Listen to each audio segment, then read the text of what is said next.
Bom dia a todos, que a paz do Senhor Jesus Cristo esteja com cada um. Romanos 6, a partir do verso 3 até o 11, nos diz assim: Ou vocês não sabem que todos nós que fomos batizados em Cristo Jesus, fomos batizados em sua morte. Portanto, fomos sepultados com ele na morte por meio do batismo, a fim de que, assim como Cristo foi ressuscitado dos mortos mediante a glória do Pai, também nós vivamos em novidade de vida. Quero dar um pausa aqui bem rapidinho. O apóstolo Paulo, lá em Romanos, em 1 Coríntios 11, 23, no momento da Santa Ceia, ele diz para os coríntios o seguinte, em sua carta, né? Pois eu recebi do Senhor o que também vos ensinei, que na noite em que o Senhor Jesus Cristo foi traído, ele tomou o pão, tendo dado graças, o partiu e disse, e continua o verso bíblico. Nós vemos ali que o apóstolo Paulo, ele não viveu no período de Jesus fazendo o ministério dele. Talvez ele seja aí o mais novo, comparado a Pedro e João, uma pessoa mais jovem. E se não, ele não tinha conhecimento do Senhor, ele não teve revelações do Senhor antes. Ou seja, a Santa Ceia e o formato de se ministrar ela, ele recebeu completamente de Deus por meio de revelação. No entanto, o que ele diz que o espinho na carne que foi dado para ele era um mensageiro de Satanás, né?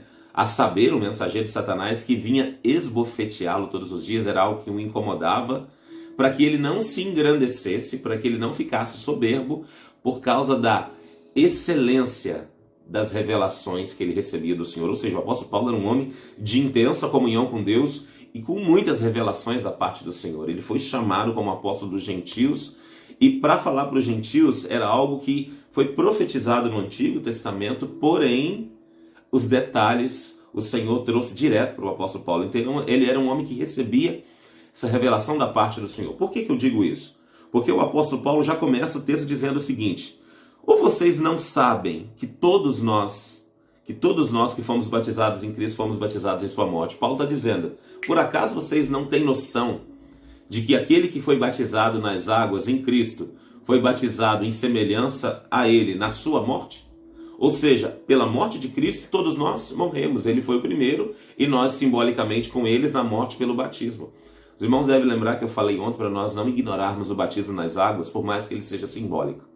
Porque novo convertido talvez não entenda, e eu estou falando novo, mas os antigos, os mais velhos, talvez também não tenham entendido. Eu entendo que o batismo é nascer de novo em Cristo. Irmãos, o batismo é um simbolismo que traz uma revelação poderosa de realidade no mundo espiritual, de que nós estamos morrendo nas águas ali, simbolicamente, mas literalmente no mundo espiritual, que nós estamos morrendo com Cristo, a semelhança dele na cruz. Ou seja, a partir do momento que você foi batizado e você volta à antiga vida de pecado, é aquilo que nós comentamos na semana passada, é a porca que foi lavada e voltou para a lama.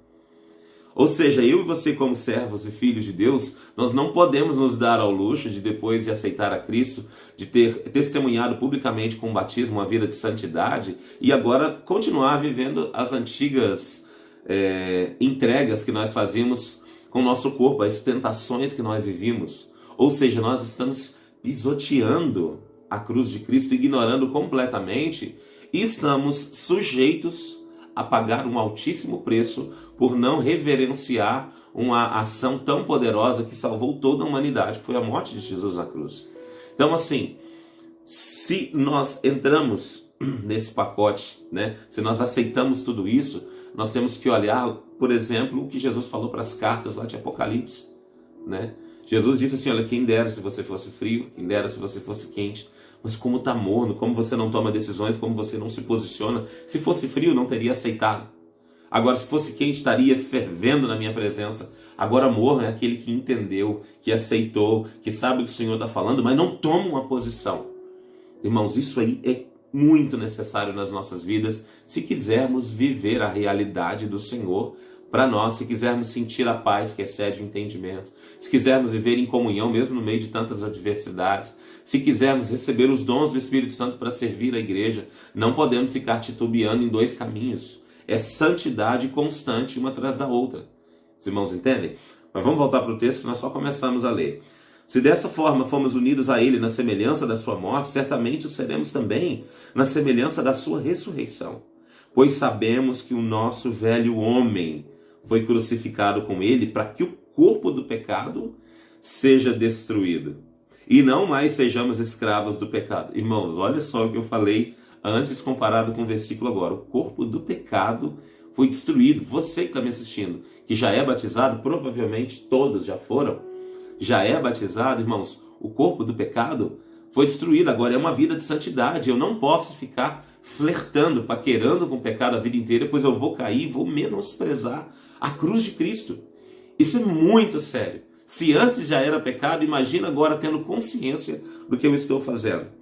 Cremos que também com ele viveremos, pois sabemos que, tendo sido ressuscitados dos mortos, Cristo não pode morrer outra vez. A morte não tem mais domínio sobre ele, porque morrendo ele morreu para o pecado uma vez por todas, mas vivendo, vive para Deus. Da mesma forma, qual mesma forma? Cristo morreu para o pecado, morreu de forma completa uma vez por todas, mas vivendo, vive para Deus. Por que Jesus morreu pelo pecado? Porque enquanto ele estava em vida na terra, ele era um homem sujeito a todas as tentações. Ele não caiu, ele não pecou, ele morreu em santidade, mas ele estava sujeito. Agora Cristo morreu para o pecado de uma vez por todas, ou seja, acabou a chance de Jesus pecar, mas ele não pecou. Da mesma forma, considerem-se mortos para o pecado, porque nós morremos para o pecado semelhante à morte de Cristo, é o que foi falado. Mas ainda estamos vivendo nesse mundo, estamos sujeitos. Então o que Paulo está dizendo? Vocês não estão mortos à chance de pecar. Mas versículo 11, da mesma forma, considerem-se mortos para o pecado, mas vivos para Deus em Cristo Jesus. Portanto, não permitam que o pecado continue dominando seus corpos mortais. Eu até passei um versículo a mais, irmãos, isso aqui é poderoso demais. Se os irmãos pegarem a revelação que nós estamos tendo aqui com o apóstolo Paulo, os irmãos vão entender o poder disso. Cristo morreu há 2000 anos atrás.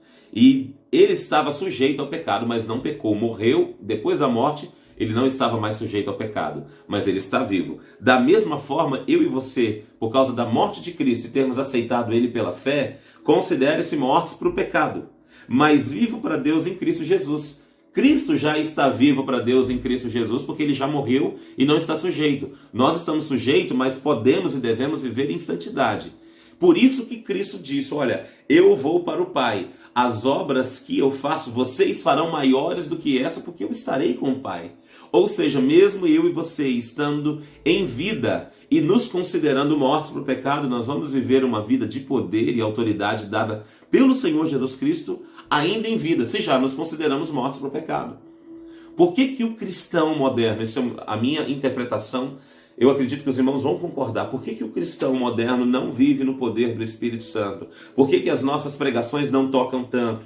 Por que as igrejas estão se tornando cada vez mais parecidas com uma empresa? Claro, a gestão de uma igreja ela deve ser analisada de forma técnica, mas a gestão da diretoria, a gestão de forma, a condução de toda a parte mais burocrática, sim, né? A condução das questões financeiras, as compras, as vendas, tudo isso tem que ser gerido de forma como uma empresa. Mas quando se trata da parte espiritual, nós vemos muitas igrejas falhando nesse quesito. E por isso, acredito eu, por causa de uma vida que não foi concentrada naquilo que Jesus falou, estamos mortos para o pecado, mas agora vivemos uma vida de santidade consciente. Nós tomamos posições conscientes de busca, de entrega, recebemos poder do Espírito Santo para viver isso. Se não há poder, irmãos, nas nossas pregações, não há conversão. Há apenas convencimento. Se há apenas convencimento, no momento da dificuldade, no momento da luta, no momento das adversidades, as pessoas não saberão o que fazer, porque é o Espírito Santo, é a unção de Deus que permanece em nós, que Jesus disse que ela não sai. O apóstolo Paulo diz que a unção do que vem do santo, ela fica em vós e não tem nem necessidade que alguém vos ensine. Ou seja, cheios do Espírito Santo, nós somos cada vez mais alinhados com a palavra do Senhor, e isso é poderoso. Precisamos viver essa vida de santidade, precisamos viver essa vida de busca. Por isso não há como eu e você, como filhos e servos de Deus, vivermos alienados da palavra. Como é que eu Não estou falando eu como um pastor. Como é que eu, filho de Deus, servo de Deus, lavado e remido, batizado na água, morto para o pecado, me considerando morto para o pecado, não vivo uma vida de busca de santidade, de firmeza, de posicionamento diante da palavra. Como é que eu faço isso e ainda quero poder para anunciar o evangelho? Ainda quero poder para viver uma vida onde a paz é quem governa? Como é que eu quero viver a santidade do Senhor na minha vida, sendo que eu não tenho consciência da necessidade de leitura bíblica constante, de oração, de entrega, de cultuar, de estar no meio dos irmãos, de me envolver com Deus em todos os sentidos? Eu preciso me alimentar cada vez mais. Eu preciso me envolver cada vez mais com a palavra de Deus, com a busca do Senhor, para que eu seja cheio, para que à minha volta as pessoas percebam: fulano de tal é de Deus. Olha essa pessoa, só estar perto a gente percebe que há algo diferente há nela. É nisso que nós precisamos firmar os nossos pés, irmãos, em nome do Senhor Jesus. Que aquilo que eu não consegui ministrar, que aquilo que eu não consegui expressar, que o Espírito Santo de Deus possa complementar, venha complementar na vida de cada um dos irmãos, em nome de Jesus.